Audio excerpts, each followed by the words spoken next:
Government drama llama ding dong talking about public transportation.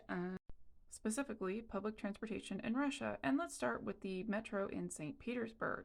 It was officially opened in 1955, a little later than they had planned because there was like this whole second war thing going on. One of the earliest stations, and the one I used to get to class every day, was Avtova. Every day I would take my metro pass and I would go to this station to get on the metro. Of course, it was never this empty, but this is what it looked like when I would get on. Now you'll notice that there's trains for both sides. That's because one side goes that way and then the other side goes this way. Reasonably logical, so let's say you get off one station too late, you just hop across, get back on the other side, and go back down to the station you actually need. In my case, I usually got off at Technologicheski Institut. Again, would like to point out, was never this empty when I was there. And of course, other places in Russia have public transportation, like Moscow.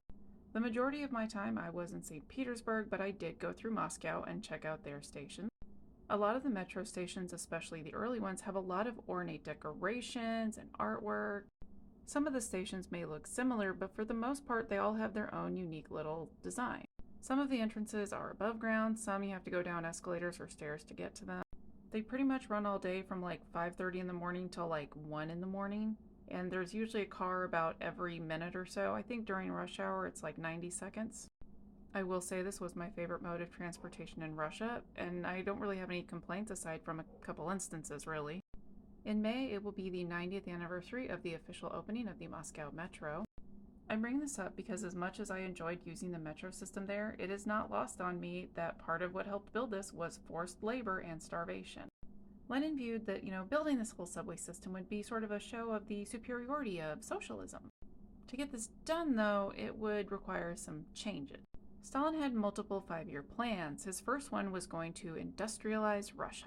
He wanted to bring in more manufacturing and industries, try to make farms more collective, eliminating like small farm ownership type thing. So Stalin put one of his best managers in charge of the project, who was known for his ruthlessness and called the Iron Commissar. And in so many words, he was basically told, you gotta get this done. Well, when you try to force industrialization super fast, the thousands of workers who dug the first subway needed to be fed along with tens of thousands who built massive steel plants and tractor factories during the same time, and the Soviets needed hard currency to buy foreign-built machinery for their new industries. That meant taking the Soviet Union's great harvest from farming regions and leaving the people on the farms to starve. This was one of multiple factors that led to a famine. And I'm sure some of you know which area was heavily affected by this. Well, Ukraine, of course.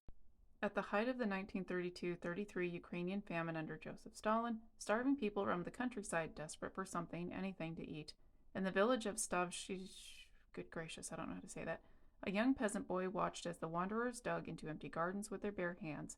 Many were so emaciated, he recalled, that their bodies began to swell and stink from the extreme lack of nutrients. There are many first-hand horrific accounts about the famine that you can read. Some of them involve cannibalism. Another aspect of pushing industrialization is that several people migrated to cities. That comes with its own set of challenges with access to resources. One of the other things that occurred during this time was getting a lot of forced labor from gulags and work camps. You're also going to need a lot of resources and materials. This was a comprehensive mobilization. This project drew resources and workers from the entire Soviet Union. A specialist workforce had been drawn from many different regions, including miners from the Ukrainian and Siberian coalfields and construction workers from the iron and steel mills of Magnitogorsk and the Dnepr hydroelectric power station and the Turkestan-Siberian Railway. Materials used in the construction of the metro included iron from Siberian timber from northern Russia, cement from the Volga region and the northern Caucasus, bitumen from Baku, and marble and granite from the quarries in Karelia, the Crimea, the Caucasus, the Urals, and the Soviet Far East. This article further details how much they were trying to get more workers because skilled engineers were scarce, but they needed unskilled workers to make sure that this happened.